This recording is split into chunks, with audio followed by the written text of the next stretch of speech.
नमस्कार दोस्तों, मेरा नाम है मनीष सेन और मैं स्वागत करता हूं आपका ऑब्जेक्टिव एवरीडे में। दोस्तों, आज के इस वीडियो में हम क्लास 11th की ज्योग्राफी से संबंधित चैप्टर 3 पृथ्वी का स्वरूप, गतियां, स्थिति व समय की गणना के विषय में एमसीक्यूज को हल करेंगे। यहाँ जितने भी प्रश्न हमने लिए हैं वो बहुत ही ज़्यादा इम्पोर्टेंट है आपके आने वाले स्कूल लेक्चरर, यूपीएससी व अन्य बड़ी प्रतियोगिता परीक्षाओं के लिए जिनकी आप तैयारी कर रहे हो। तो शुरू करते हैं आज के इस टेस्ट को। तो हमारा पहला प्रश्न है, अंतर्राष्ट्रीय तिथि रेखा जिस देशांतर के पास से गुजरती है वह है। हमारे ऑप्शन है 0 डिग्री देशांतर, 180 डिग्री देशांतर, 82.5 डिग्री देशांतर, 150 डिग्री देशांतर। हमारा सही आंसर है 82.5 डिग्री देशांतर। हमारा अगला प्रश्न है, सारे देश की घड़ियां जिस मानक समय के अनुसार चलती है उस समय को कहते हैं। ऑप्शन है स्थानीय समय, मध्यमान समय, दृष्ट समय या प्रामाणिक समय। तो हमारा राइट आंसर हो जाता है यहाँ पर प्रामाणिक समय। अगला प्रश्न है, सबसे अधिक समय कटिबंध किस देश में है। ऑप्शन है रूस, कनाडा, चीन या यूएसए में। तो दोस्तों, सबसे ज़्यादा समय कटिबंध रूस देश में है। ऑप्शन है बिल्कुल राइट आंसर है। विषुव से क्या तात्पर्य है। हमारे ऑप्शन है सूर्य का कर्क रेखा पर लंबवत चमकना विषुव कहलाता है, या सूर्य का मकर रेखा पर लंबवत चमकना, सूर्य का भूमध्य रेखा पर लंबवत चमकना, या सूर्य का कर्क रेखा व मकर रेखा पर लंबवत चमकना। तो दोस्तों, हमारा सही उत्तर यह हो जाएगा सूर्य का भूमध्य रेखा पर लंबवत चमकना वाली स्थिति को हम विषुव कहते हैं। तो ऑप्शन सी बिल्कुल सही आंसर है। अगला प्रश्न है, समस्त समय कटिबंधों पर समय गणना होती है। हमारे ऑप्शन है 180 डिग्री देशांतर से, 0 डिग्री मध्याह्न रेखा से, 90 डिग्री पूर्वी देशांतर से या ग्रीनविच स्थान से। तो हमारा सही उत्तर यहाँ पर हो जाता है 0 डिग्री मध्याह्न रेखा से। हमारा अगला प्रश्न है, पृथ्वी का भूमध्य रेखीय व्यास है। ऑप्शन है 10,256 kilometre, option B 12,756 kilometre, option C 14,656 kilometre या ऑप्शन डी 16,556 किलोमीटर। तो हमारा राइट आंसर यहाँ पर हो जाता है 12,756 kilometre. Option B is the right answer. अगला प्रश्न है, पृथ्वी की ध्रुवीय परिधि कितनी है। ध्रुवों पर पृथ्वी की परिधि कितनी है। तो पृथ्वी की ध्रुवीय परिधि के लिए ऑप्शन है 20,000 kilometre, option B 50,000 kilometre, option C 40,000 kilometre या ऑप्शन डी 30,000 किलोमीटर। तो हमारा राइट आंसर यहाँ पर हो जाएगा ऑप्शन सी 40,000 किलोमीटर। हमारा अगला प्रश्न है, पृथ्वी अपने अक्ष पर कितने डिग्री झुकी हुई है। हमारे ऑप्शन है 13.5 degree, option B 44.5 degree, option C 33 degree, option D 23.5 degree. तो दोस्तों, हमारा राइट आंसर यहाँ पर हो जाएगा 23.5 डिग्री पृथ्वी अपने अक्ष पर झुकी हुई है। अगला प्रश्न है, मकर रेखा होती है। मकर रेखा कौन सी रेखा होती है। 23.5 डिग्री उत्तरी अक्षांश रेखा, 66.5 डिग्री उत्तरी अक्षांश रेखा, 23.5 डिग्री दक्षिणी अक्षांश रेखा या 66.5 डिग्री दक्षिणी अक्षांश रेखा। तो दोस्तों, मकर रेखा 23.5 डिग्री दक्षिणी अक्षांश रेखा को कहते हैं। तो हमारा सी ऑप्शन बिल्कुल सही आंसर हो जाता है, क्योंकि 23.5 डिग्री उत्तरी अक्षांश रेखा को हम कर्क रेखा कहते हैं, जबकि 66.5 डिग्री उत्तरी अक्षांश रेखा हमारी आर्कटिक वृत्त कहलाती है और 66.5 डिग्री दक्षिणी अक्षांश रेखा हमारी अंटार्कटिक वृत्त के नाम से जानी जाती है। हमारा अगला प्रश्न है, सभी अक्षांशों के मध्य दूरी कितनी होती है। हमारे ऑप्शन है 90 किलोमीटर, 111 किलोमीटर, 241 किलोमीटर या 191 किलोमीटर। तो दोस्तों, दो अक्षांशों के मध्य की जो सामान्य दूरी है वह 111 किलोमीटर होती है। तो राइट आंसर हो जाता है ऑप्शन बी। अगला प्रश्न है, प्रधान मध्याह्न रेखा किसे कहा गया है। तो ऑप्शन ए है भूमध्य रेखा को, ऑप्शन बी कर्क रेखा को, ऑप्शन सी मकर रेखा को या ऑप्शन डी ग्रीनविच रेखा को। तो हमारे विश्व की प्रधान मध्याह्न रेखा ग्रीनविच रेखा को कहते हैं, जो कि इंग्लैंड के ग्रीनविच नामक स्थान से गुजरती है, जिसे 0 डिग्री देशांतर रेखा भी कहते हैं। तो हमारा अगला प्रश्न है, पृथ्वी को एक देशांतर घूमने में अर्थात एक देशांतर से दूसरे देशांतर जाने में कितना समय लगता है। ऑप्शन 6 मिनट, 3 मिनट, 4 मिनट या 2 मिनट। तो पृथ्वी को एक देशांतर से दूसरे देशांतर में पहुंचने में ओनली 4 मिनट का समय लगता है। अगला प्रश्न है, भारत का प्रामाणिक समय रेखा है। भारत की प्रामाणिक समय रेखा किस रेखा को कहते हैं? तो ऑप्शन ए है 66.5 डिग्री रेखा को, ऑप्शन बी 82.5 डिग्री पूर्वी देशांतर को, ऑप्शन सी 72 डिग्री पश्चिमी देशांतर रेखा को, या ऑप्शन डी 23.5 डिग्री पूर्वी देशांतर रेखा को। भारत का प्रामाणिक समय बताने वाली रेखा 82.5 डिग्री पूर्वी देशांतर रेखा है। हमारा अगला प्रश्न है, कनाडा में कितने समय कटिबंध है? कनाडा देश में कितने समय कटिबंध है? 5, 8, 7 या 6? तो सही आंसर है हमारा ऑप्शन ए 5 समय कटिबंध कनाडा देश में स्थित है। हमारा अगला प्रश्न है, पृथ्वी की आंतरिक संरचना को समझने के लिए प्रत्यक्ष स्रोत हैं। पृथ्वी की आंतरिक संरचना को समझने के लिए किन प्रत्यक्ष स्रोतों का हम प्रयोग करते हैं? तो ऑप्शन ए है खनन से प्राप्त प्रमाण, ऑप्शन बी ज्वालामुखी से निकलने वाली वस्तुएं, या ऑप्शन सी ए और बी दोनों, या ऑप्शन डी इनमें से कोई नहीं। तो हमारा सही आंसर यहाँ पर हो जाता है ऑप्शन सी ए और बी दोनों, अर्थात खनन से प्राप्त जो प्रमाण है उनसे हमें पृथ्वी की आंतरिक संरचना को जानने के बारे में जानकारी मिलती है। ऑप्शन बी जो है ज्वालामुखी से निकली वस्तुएं, उनसे भी हमें पृथ्वी की आंतरिक संरचना को समझने में मदद मिलती है।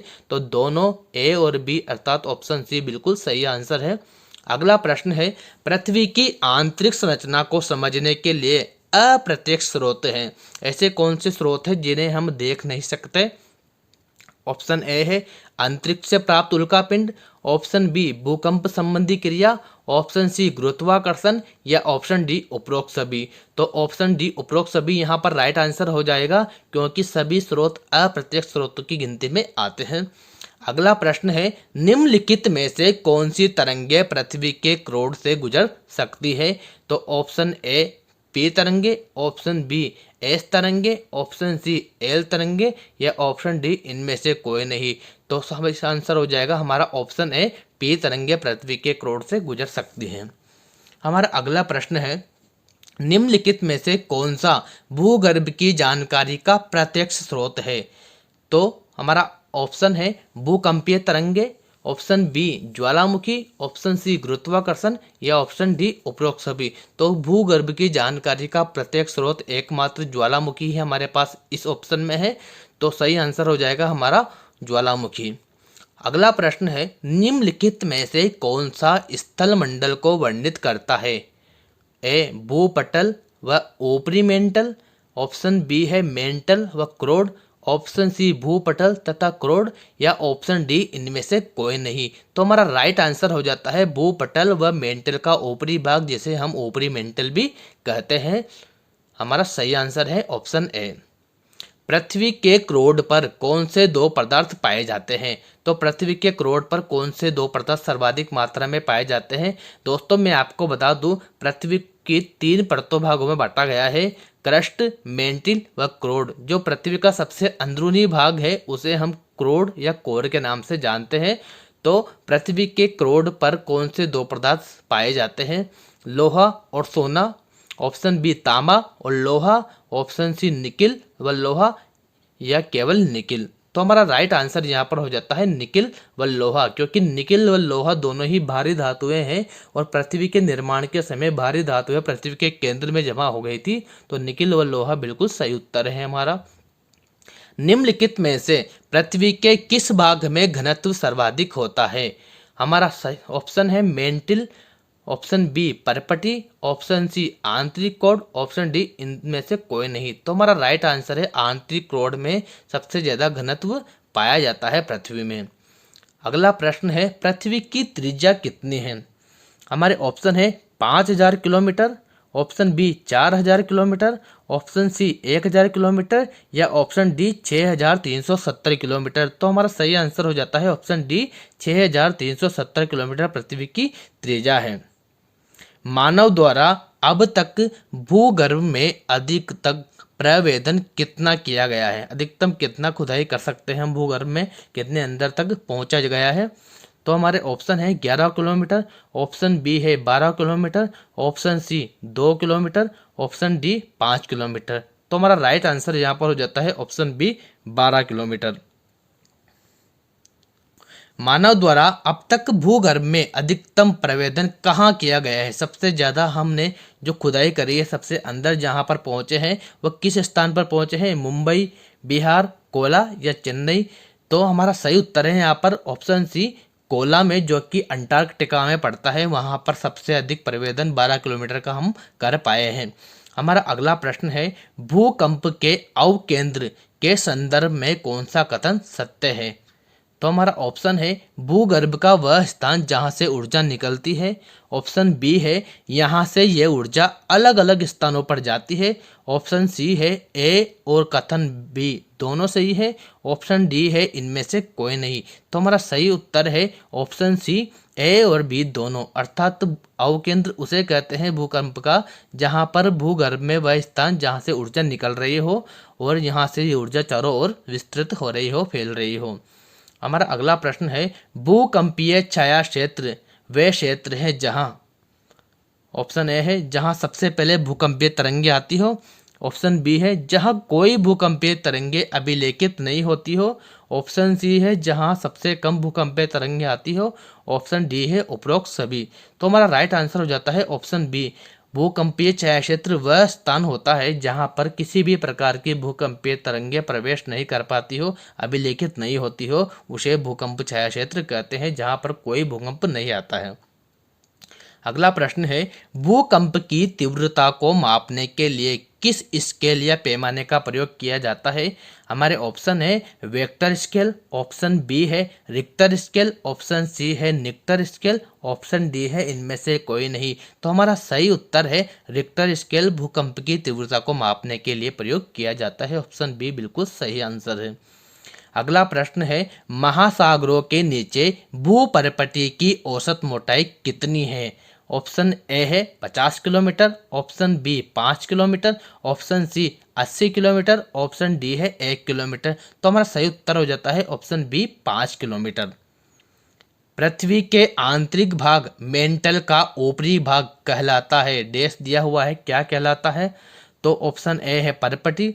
ऑप्शन बी समताप मंडल। ऑप्शन सी दुर्बलता मंडल या ऑप्शन डी इनमें से कोई नहीं। तो पृथ्वी के आंतरिक भाग मेंटल का ऊपरी भाग दुर्बलता मंडल के नाम से जाना जाता है। तो सी उत्तर यहाँ पर बिल्कुल सही हो जाता है, जहाँ पर लावा द्रव अवस्था में पाया गया है। पृथ्वी का क्रोड बना है हल्के पदार्थों से।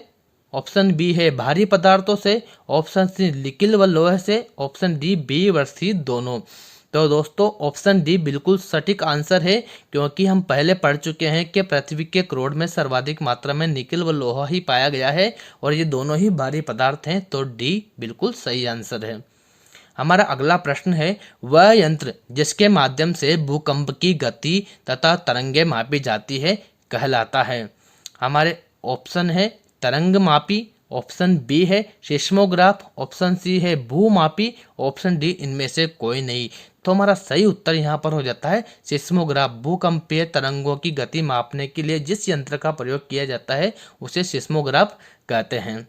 तो दोस्तों अगर आपने अभी तक हमारे वीडियो को लाइक नहीं किया है तो लाइक कर लें और हमारे चैनल को सब्सक्राइब कर लें, ताकि नए नए वीडियो की नोटिफिकेशन आप तक पहुंचती रहे, नोटिफिकेशन बेल को ऑन करने के बाद में। और दोस्तों आपने इसके पहले के जो 2 वीडियो हैं वो नहीं देखे तो उन्हें भी आप देख सकते हैं, उनका लिंक आपको एंड स्क्रीन और आई बटन में मिल जाएगा।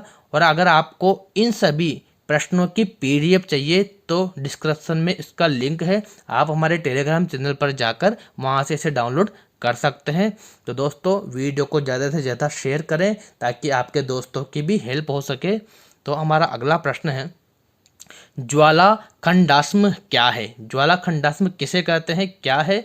ज्वालामुखी से निकलने वाले लावा के पिंड, ज्वालामुखी से निकलने वाली राख, ज्वालामुखी से निकलने वाले धूलिकण या उपरोक्त सभी? तो ज्वालाखंडाश्म यह सभी पदार्थ हैं। ऑप्शन डी बिल्कुल सही है। ज्वालामुखी से निकलने वाले लावा के पिंड या राख या धूल के कण सभी को ज्वालाखंडाश्म के नाम से जाना जाता है। ऑप्शन डी बिल्कुल सही उत्तर है। अगला प्रश्न है, निम्न में से क्या भूकंप का एक प्रभाव है? ऑप्शन ए भूमि का हिलना, भूकंप जब आता है क्या भूमि हिलती है क्या? ऑप्शन बी आग लगना, ऑप्शन सी हिमस्खलन, ऑप्शन डी उपरोक्त सभी।